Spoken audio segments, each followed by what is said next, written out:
Snow fell heavy on the empty park that night, covering the swings and benches in a silent shroud of white. Beneath the slide, two little girls in torn pink sweaters curled together, whispering to a mother who could no longer answer. "Please, Mom." "We'll be good," one sobbed, her breath a cloud in the freezing air. They thought no one could hear. But at that very moment, Officer Silas Grant, weary from his midnight patrol, slowed his steps as his German shepherd, Valor, froze ears pricked, growling low. What Silas found in the snow wasn't just two abandoned children. It was the beginning of a truth that would break his heart and change his life forever. The diner sat like a tired relic on the edge of Willow Creek, Colorado, a town where the mountains met the endless flatland and the wind seemed to carry old secrets. Its wooden siding had long since faded from white to a weathered gray, and the neon sign buzzing faintly above the doorway blinked out one letter every few seconds, giving the place a half-forgotten, half-haunted air. Trucks came and went along the highway, their roars dissolving into the distance, leaving the silence heavier than before. Inside, the air smelled of coffee grounds that had been boiled one too many times and bacon grease that never really left the walls.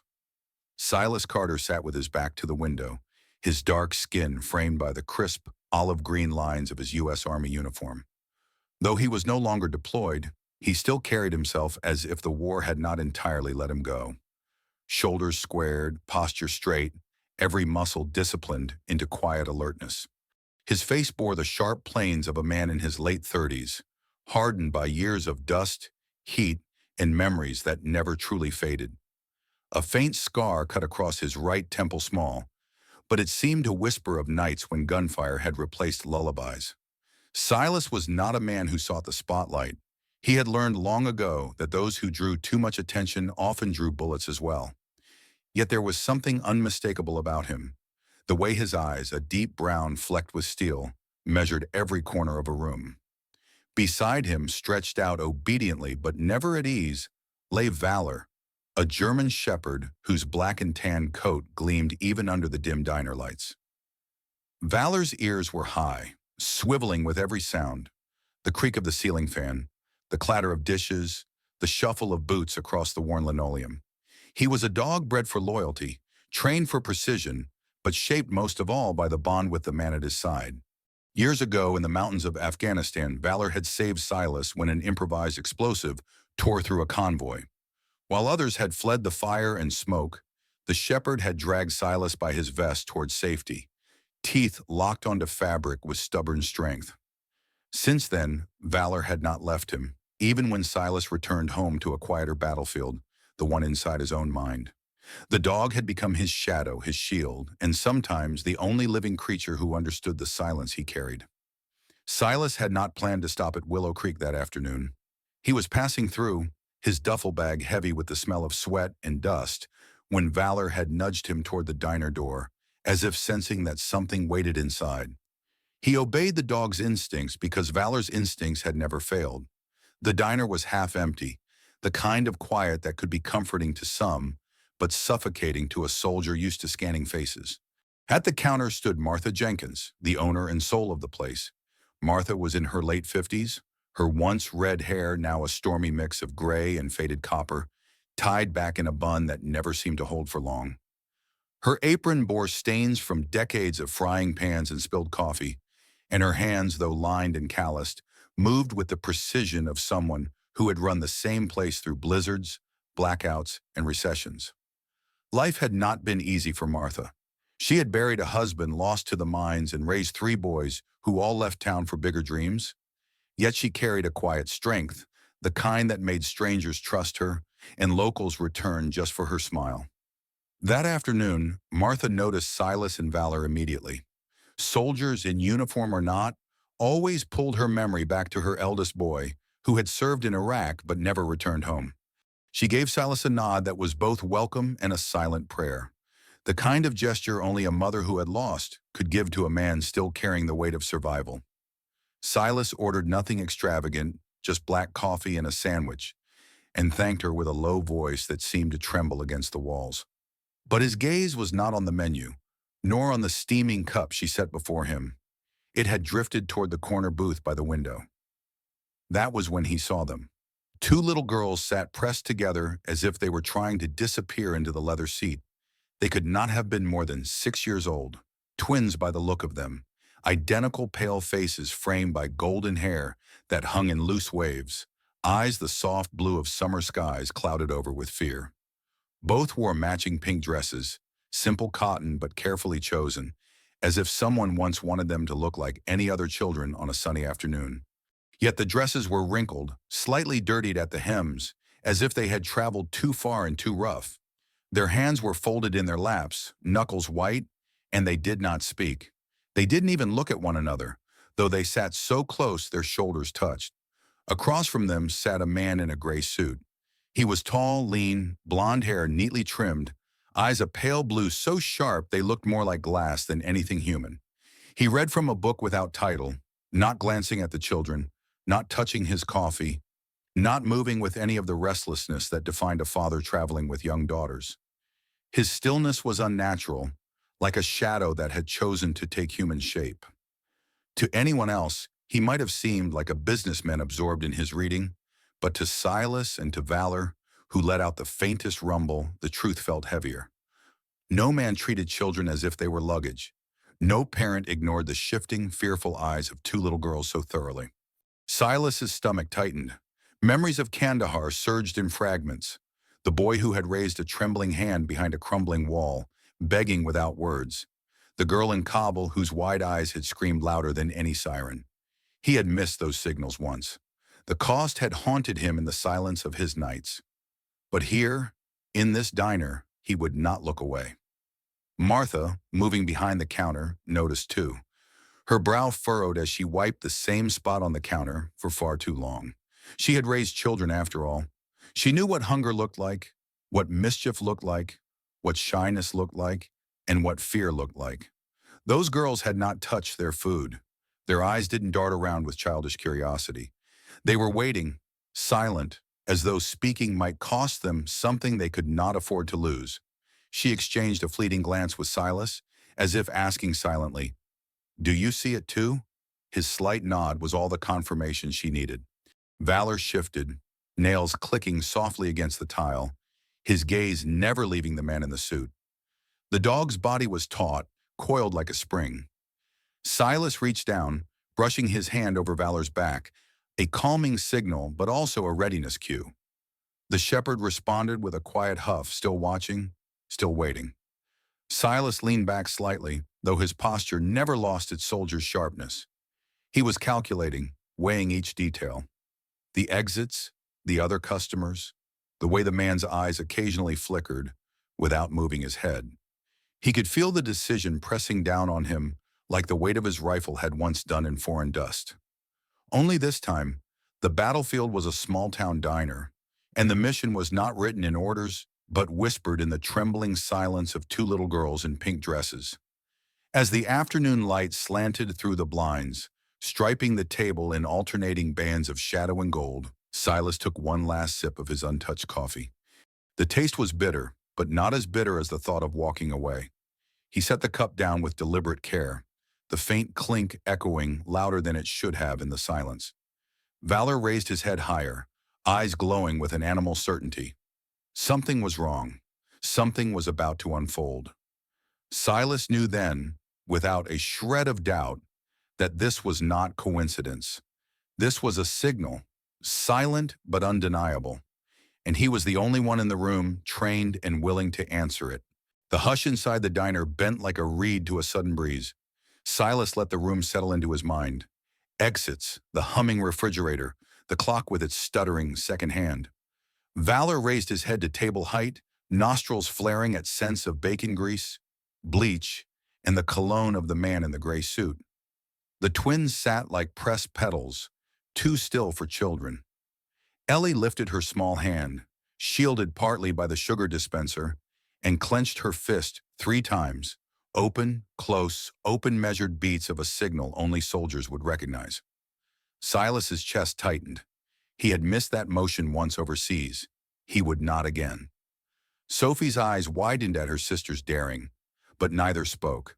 Across from them, the suited man kept his eyes pinned to his book. Too still, too controlled. His cufflinks gleamed, and the sharp line of his jaw told Silas this was no distracted father. "Stay," Silas murmured to Valor. The shepherd shifted but remained watchful. Rising, Silas crossed to the counter where Martha Jenkins, the owner, wiped at a stain that no longer existed. Her storm gray hair was tied back in a loose bun, apron faded from decades of use. She didn't look directly, but mothers rarely need to. "You see it?"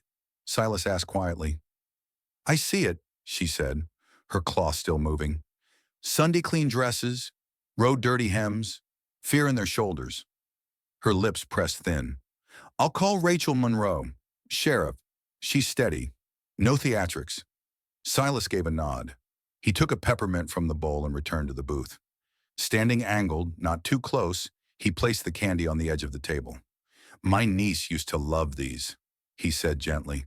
"Sometimes the world goes down easier when it starts sweet." Ellie's eyes flicked to it. Sophie's hand crept forward.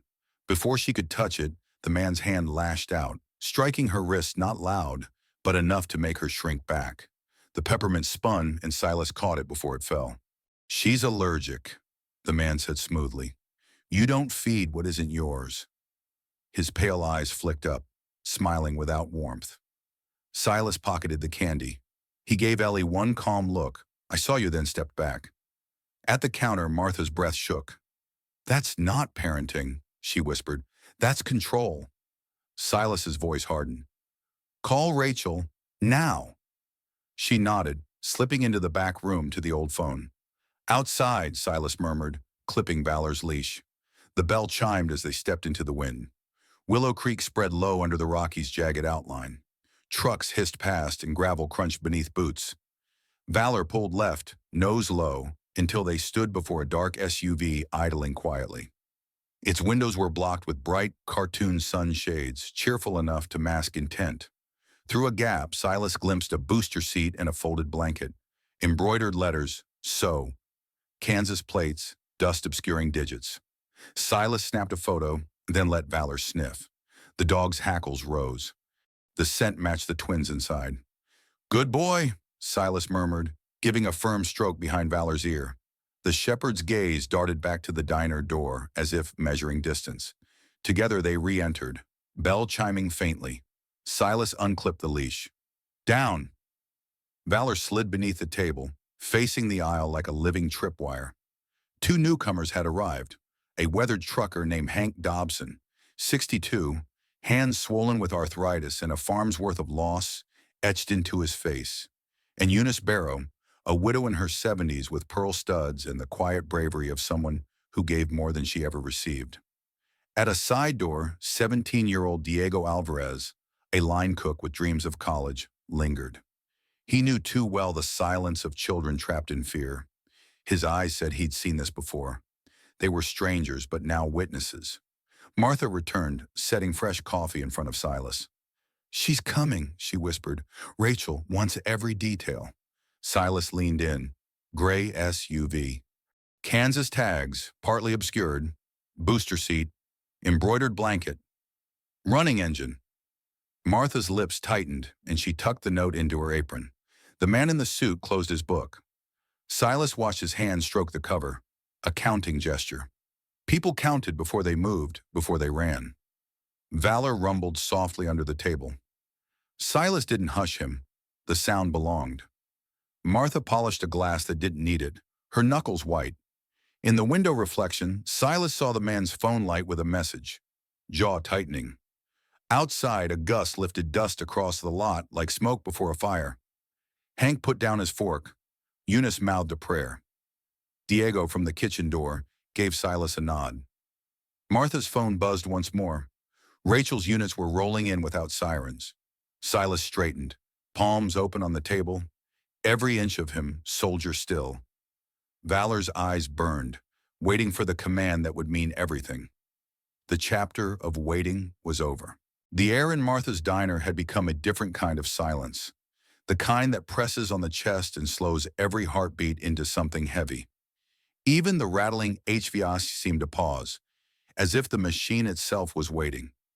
Silas sat rigid, his hands open on the table, watching the gray-suited man as one would watch a storm cloud gathering over an open plain. Valor crouched low beneath him, eyes burning in amber focus, a coiled spring waiting for one word. The man's book closed with a crisp clap. That sound was the starter's pistol. He rose smoothly, too smoothly, and reached across the table to seize both girls by their thin wrists. Ellie and Sophie gasped, their matching pink dresses bunching as they slid reluctantly from the booth. They didn't scream. The fear was too deep, the training too ingrained. Their wide eyes searched not for exits, but for Silas, for the one presence in the room that had believed them. Silas stood, his boots pressed into the linoleum like anchors, the olive drab of his uniform catching the dim light. He stepped into the aisle just as the man pulled the twins toward the door. "That's far enough," Silas said, his voice low but impossible to ignore. The man's pale eyes flicked toward him with an expression almost amused. "Soldier," he said softly, "you've mistaken your battlefield." Valor emerged from under the table like a shadow, solidifying. His lips peeled back, teeth gleaming white against dark fur. The rumble in his throat vibrating across the floorboards. The shepherd took a stance just in front of Silas, hackles raised, muscles taut, every fiber radiating the intent to defend. Ellie clutched the hem of her dress so tight her knuckles whitened. Sophie trembled beside her, lips parted as if to speak, but no sound came. Their bodies leaned subtly back, toward Silas and Valor, betraying where their trust lay. Behind the counter, Martha's hand gripped the phone receiver. Her knuckles had gone bone white, her lips pressed tight into a single line. She had already spoken to Rachel once, but now her thumb hovered over the buttons again, ready to confirm that the danger had escalated. For Martha, memories stirred of her eldest son's letters home from Iraq, pages that had smelled faintly of sand and sweat, telling her in carefully chosen words what not to fear, even as she had known better. She had lost him to a roadside bomb, and since then every uniform was both wound and comfort. Seeing Silas stand there now was like watching her boy return to fight one last battle. A family of travelers newcomers Silas had barely noted before sat frozen at the far end of the diner. A father in his late 30s, Hispanic, oil-stained ball cap, and a mother with dark braids holding a toddler close. Their names would be known later. Luis and Maribel Torres, on their way from El Paso to Montana, chasing seasonal farm work. They had learned to keep their heads down, to avoid trouble, but when they saw the way the soldier and his dog shielded the twins, Luis slowly shifted his body, rising from his chair just enough to suggest he'd stand as another wall if needed. The man in the gray suit yanked Sophie's arm sharply. She stumbled forward, almost colliding with a chair. That was the moment Valor surged. His growl crescendoed into a bark so sharp it shattered the paralysis of the room. He leapt, intercepting the man's free hand just as it drew back in a motion that promised violence. Jaws clamped around fabric and wrist, not tearing but holding, with the precision of training. Valor was no wild dog, he was a soldier's partner. The man hissed, twisting, trying to free himself. Ellie and Sophie broke from his grasp in the moment of chaos, stumbling back, pressing against the wall. Silas moved, 2 strides closing the space. He caught the man by the lapel and slammed him against the nearest table, dishes clattering to the floor in a porcelain storm. "Enough!" Silas barked, his voice the voice of command honed in desserts and firefights. The man sneered, cold composure cracking into something feral. He struggled, but Silas's grip was iron, every tendon and scar in his body forged for this. Valor held firm, a living clamp ensuring the man's weapon arm could not rise. Martha's voice quavered as she spoke into the phone. "Rachel, he's attacking the soldiers holding him. The dog too. Hurry." She didn't wait for a reply. She knew help was already rolling. Ellie and Sophie slid sideways along the wall, never taking their eyes off Silas. For the first time since they entered the diner, Sophie whispered, voice so small it could have been mistaken for a breath. "Don't let him, please." Silas didn't look back at them, but his reply was clear. "You're safe now." The room held other witnesses, too. Hank Dobson, the old trucker, stood shakily, his arthritic hands clenched but willing to swing if called. Eunice Barrow clasped her pearl necklace, whispering scripture under her breath, eyes blazing with a kind of faith she had thought she'd lost. Young Diego, the cook, slipped from the kitchen door with a heavy skillet in his hand, his jaw set. He had promised himself, after watching his neighbor's daughter vanish, that he would not stand idle again. Pinned against the table, the man snarled, "You don't know who you're dealing with." His breath was hot, words laced with threat. Silas leaned closer, eyes locked. "Number, but I know who you're hurting. That's enough." He shifted, sweeping the man's legs and sending him crashing to the floor. Valor released his grip at the exact command. "Out!" The shepherd moved back half a step, still low, still ready. The man writhed, then lunged, but Silas's knee drove into his back, forearm pressing against his shoulder blades. The soldier pulled free his belt, looping it around the man's wrist with practiced speed. Valor circled, growling, daring the captive to move. The scene was no longer a near abduction, it was a battlefield triage, controlled and decisive. Ellie and Sophie pressed close to each other, eyes wet but wide, their tiny bodies shivering in the aftershock. Martha came around the counter at last, her apron flapping. She knelt by the girls, her arms hovering before daring to rest them gently on their shoulders. "It's all right, darlings," she whispered. "He won't touch you again." The girls clung to her for a moment, their small pink dresses wrinkled, their breaths hitching like startled birds. Luis Torres stepped forward cautiously, his own toddler peeking over his shoulder. "Need me to hold him down?" he asked, accent thick, voice steady. Silas shook his head. "I've got him, but thank you." "I know," Luis nodded. Understanding soldier to soldier, even if he'd never worn a uniform, men who protect families share the same language. The man's defiance ebbed as the weight of Valor's stare pinned him. "You'll regret this," he spat. Silas ignored him. His focus was already on the twins, on the trembling bodies that had given a signal only he could have understood. "You did the right thing," he said softly to them, though his voice carried enough to silence the diner. "You're brave." Outside, faint sirens began to thread through the night air, closer with every second. Martha exhaled, finally letting her tears fall. Hank sat heavily, muttering, "Damn right, that's brave." Eunice crossed herself, whispering a prayer of thanks. Diego lowered his skillet, chest still heaving with adrenaline. Luis pulled his wife and child close, silently grateful fate had placed them here. The diner had become a courtroom, a battlefield, a sanctuary all at once.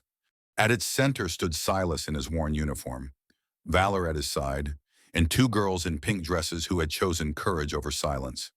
The storm had broken, but justice was only beginning. The moment stretched after the clash, the gray-suited man pinned hard against the floor, Silas's knee pressing into his back. The weight of years of combat condensed into one precise hold. Valor stood guard, lips peeled back, a low growl thrumming like a warning wire strung across the room. The man writhed once, twice, but every movement only tightened the soldier's grip. The girls huddled near Martha, trembling but no longer silent. They were breathing in gasps that carried both fear and the strange relief of survival. Silas pulled his leather belt free with one sharp tug. The sound cracked through the air like a whip, startling even the bystanders who had begun to rise from their seats. His hands worked with practiced speed, looping and cinching until the man's wrists were bound behind him. It wasn't regulation, it was necessity, the kind of improvisation every soldier learns when rules collapse under the urgency of danger. The man hissed, face pressed to the linoleum, hair falling across his cold blue eyes. "You don't know who you're touching," he rasped. Silas ignored him. His focus was already shifting to the girls, to the dog, to the crowd whose silence begged for leadership. "Stay back," Silas said to the onlookers, his voice firm but calm. "He's contained." Valor's growl deepened once more, then subsided into a steady hum of vigilance. Eyes locked on the captive like lanterns in the dark. Martha stepped forward, still holding the phone, voice trembling. "Sheriff Rachel's already on the way." Silas shook his head. "No time. He has an SUV outside, engine running. He was leaving tonight." He reached down, hauling the man upright with a strength that surprised even himself. The suit wrinkled, the man's breath sharp, but the soldier's grip was immovable. Luis Torres, the migrant father, stepped closer. "You can't carry him alone," he said, voice quiet but edged with determination. Louis was a man weathered by farm fields, with calloused hands that had known more than one kind of battle. His toddler clung to his wife's shoulder, eyes wide.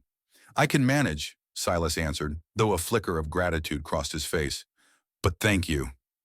Ellie and Sophie clung to Valor. Tiny fingers burrowed into the thick fur at his neck. Their bodies trembled, but their eyes held something new, an ember of belief. Valor let them hold, his head lowering gently, the deep rumble in his chest softening into comfort. The exit door creaked as Silas pushed the man forward. Outside, the air was sharp with the scent of pine and gasoline. The idling SUV hummed its mechanical lullaby. Silas propelled the captive toward his own truck instead, an old military green Chevy pickup parked beneath the buzzing streetlight. The truck bore dents and rust but carried the aura of reliability, like its owner. "Get in," Silas ordered, shoving the man into the back seat. The girls hesitated until Silas lifted his hand. "Ellie, Sophie, you'll ride in front with Valor. He won't let anyone near you." The shepherd leapt into the passenger side, eyes still fixed on the prisoner. The girls clambered in after him, pressing tight against his flank. From the doorway, Martha stood with her apron bunched in her fists. The wind tugged at her hair, and for the first time in years, she allowed herself a long sigh. "Thank you," she whispered into the night, though whether to Silas, to Valor, or to heaven itself, she could not have said. The engine rumbled to life under Silas's steady hand. Gravel crunched as the truck rolled from the lot. Louis lifted his hand in a silent salute, and Eunice crossed herself with trembling fingers. The diner lights dimmed behind them, swallowed by the long stretch of highway leading into town. Inside the cab, silence reigned for several miles. The twins clung to Valor, their breaths hitching, but their eyes slowly brightening. Sophie leaned her head against the dog's shoulder, whispering something no one else could hear. Ellie's hands twisted the fabric of her dress, but she stole glances at Silas, watching the back of his head as though memorizing the shape of safety. Silas drove with the same posture he had carried through convoys overseas, alert, steady, unyielding. Every flick of the headlights across the roadside trees reminded him of night patrols, the shadows that once hid enemies. Now the threat sat bound and silent behind him. He caught glimpses of the man in the rearview mirror, eyes narrowed, calculating, mouth tight. Predators rarely surrendered their pride, even in defeat. At a red light on the edge of town, Silas caught sight of a patrol car parked near a closed gas station. A young officer leaned against it, sipping from a thermos. His name tag read Miller, barely mid-20s, with sandy hair and a clean-shaven face. The kind of recruit whose courage hadn't yet been weathered by years of routine. Silas pulled alongside, rolling down the window. "Officer," Silas called, voice sharp enough to slice through the quiet. Miller straightened, startled. "Yes, sir?" "I've got a suspect bound in the back seat," Silas said plainly. "2 children rescued. Call Sheriff Monroe. Tell her Silas Carter is en route." The young man blinked, momentarily frozen. Then training kicked in. He grabbed his radio, stammering out the message. His eyes widened as he looked through the window, confirming the sight of 2 pale, frightened girls clutching a shepherd in pink dresses. Miller had grown up in Willow Creek. He knew the gossip of trafficking rumors, the whispers parents exchanged at PTA meetings. Tonight, the whispers had a face. Silas drove on. Within minutes, the sheriff's office loomed, a squat brick building with a flag rippling in the night wind. He swung the truck into the lot, tires crunching gravel. The overhead lights glared white across the asphalt. Rachel Monroe emerged before he had even cut the engine. She was a woman in her mid-40s, tall, with raven black hair streaked at the temples, her Cherokee features framed by a lined face that carried both hardship and authority. Her uniform was neat, boots polished, pistol holstered, but hands steady. She had buried a husband to a car wreck years ago, and since then had turned her grief into a steel spine. Her deputies followed behind, 3 men younger than her, eyes sharp but waiting for command. Silas stepped out first. The uniform he wore bathed in stark light. He opened the passenger door. Ellie and Sophie tumbled into Rachel's waiting arms, Valor leaping out beside them, placing himself instantly between the girls and every stranger. Rachel's eyes narrowed at the sight of the bound man in the back. "Inside," she ordered, voice flat but deadly. Deputies moved, hauling the captive out, ignoring his snarled threats. He was shoved toward the building, wrists biting under the leather straps. Rachel turned to Silas, her eyes softening only a fraction. "You brought them here yourself?" "There wasn't time," Silas answered simply. "He had a vehicle ready." Rachel nodded once. "Then you did the right thing. Follow me. We'll need your statement." Ellie clung to Valor, who licked her small hand with a gentleness that belied the power of his teeth minutes earlier. Sophie pressed her face against Rachel's shoulder, whispering a wordless sob. For the first time, both children allowed themselves to believe the night might end differently than it began. As deputies escorted the captive inside, townsfolk had already begun to gather near the lot, drawn by the flashing lights and the rare drama of a quiet town shaken awake. Some whispered, some recorded on phones. Others simply stared at the soldier in his olive-drab uniform, the loyal shepherd, and the two pink dresses clinging to hope. It was a tableau that would burn into Willow Creek's memory, a soldier's justice, rough and undeniable, brought not from orders but from instinct. The sheriff's office in Willow Creek rarely saw more than a Friday night drunk or a stolen lawnmower complaint, but that night it throbbed with urgency. The lobby lights were harsh, buzzing fluorescent strips that seemed to magnify every silence. Deputies moved briskly, carrying papers, keys, weapons, while townsfolk pressed against the glass doors outside, trying to glimpse the story already burning its way through rumor. Cole Hammond sat behind iron bars in a holding cell, wrists raw from the leather belt, jaw tight with contempt. Even bound, he carried himself with the poise of a man accustomed to control. His pale eyes watched everything, darting like knives, never resting. Valor lay sprawled in the hallway outside the cell, chin resting on his paws, but his amber gaze tracked Hammond with the same precision he once reserved for desert patrols. The prisoner shifted once, and the shepherd growled, a low warning that turned even hardened deputies rigid. Silas sat across the table in a nearby interrogation room, uniform still dusted with the grit of the diner fight. Sheriff Rachel Monroe leaned forward, pen tapping her notepad. She was a tall woman, the kind whose presence filled a room even before her words arrived. The Cherokee lines in her face carved a history of resilience. The streaks of gray in her black hair marked both wisdom and weariness. "Start from the beginning," Rachel said. Silas recounted every detail. The silence of the twins, the SOS signal, the failed attempt with the candy, the SUV outside with the embroidered blanket, the struggle, the restraint. His voice carried no embellishment, only the soldier's clarity that transforms chaos into report. He ended with the decision to bring Hammond himself rather than wait for backup. Rachel scribbled notes, then met his eyes. "You saved those girls, Carter. Don't downplay it." "I did what needed doing," Silas replied simply. "Valor did half the work." Lam. At the sound of his name, the shepherd's ears flicked. It was then the side door opened and a woman entered, breathless, hair tangled from the night air. Grace Whitmore, early 30s, pale complexion, her auburn hair a mess of curls, clothes too loose on a frame, thinned by stress. Her eyes, however, blazed with a desperate light. She had been called hours earlier from another county, racing down the highway the moment she learned her daughters were alive. "Ellie, Sophie!" she cried. The girls had been resting in a side office with a female deputy, wrapped in donated coats. At the sound of their mother's voice, they turned. For a heartbeat, they froze, as though afraid it might be another trick. Then Sophie broke first, sprinting across the room, her little pink dress swaying. Ellie followed, clutching tightly to her mother's waist when she fell to her knees. Grace gathered them, sobbing into their hair, her hands trembling, as though she feared they might dissolve in her arms. "I thought I'd lost you," she whispered, words cracked by months of silence.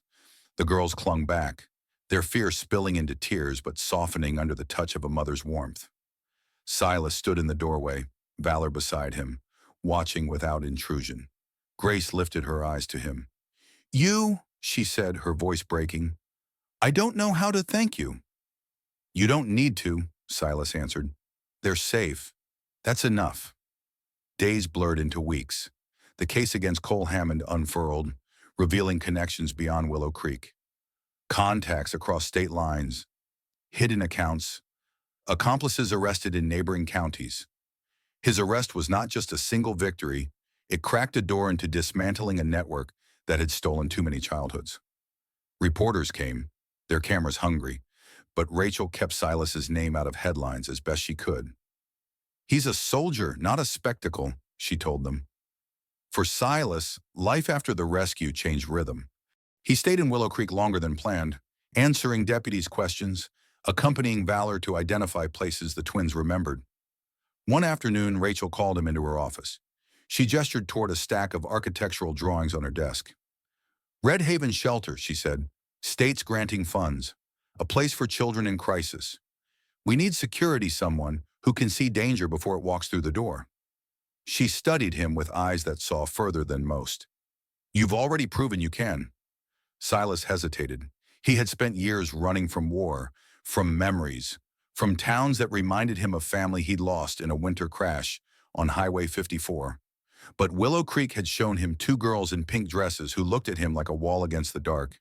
He nodded once. "I'll stay. Valor too." Rachel smiled faintly. "Good. Those kids will sleep easier knowing a soldier and his dog guard their nights." Months later, Red Haven Shelter opened its doors. The building was modest white walls, red shingles, a playground out back, but inside, murals painted by local high schoolers filled the halls with color. Children's laughter, still tentative, spilled into corners where once only silence lived. Volunteers rotated shifts, teachers, retired nurses, church members. Valor trotted the halls like a benevolent sentinel, lowering his head to let toddlers pat his ears, standing tall when strangers approached. His mere presence drew shy smiles from children who hadn't trusted an adult's hand in months.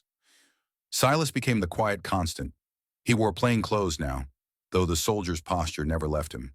He fixed doors, checked cameras, taught self-defense to staff. He rarely smiled, but the children understood him through Valor, and through the way he always seemed to know when a nightmare was about to begin. One evening, the sun lay low over Willow Creek, spilling golden light across the park beside the shelter. Silas sat on a bench, his duffel bag at his feet, Valor lying stretched along the grass. Ellie and Sophie skipped toward him in matching pink dresses, their hair braided neatly by Grace earlier that morning. They carried something small between them, an old peppermint, sticky in its wrapper. "Here," Ellie said shyly, placing it in Silas's palm. "It's for you." Sophie nodded. "Because you didn't stop looking." Silas looked at the candy, the same symbol of the night when everything had turned. He closed his hand gently around it. A laugh, rare and unguarded, rose from his chest.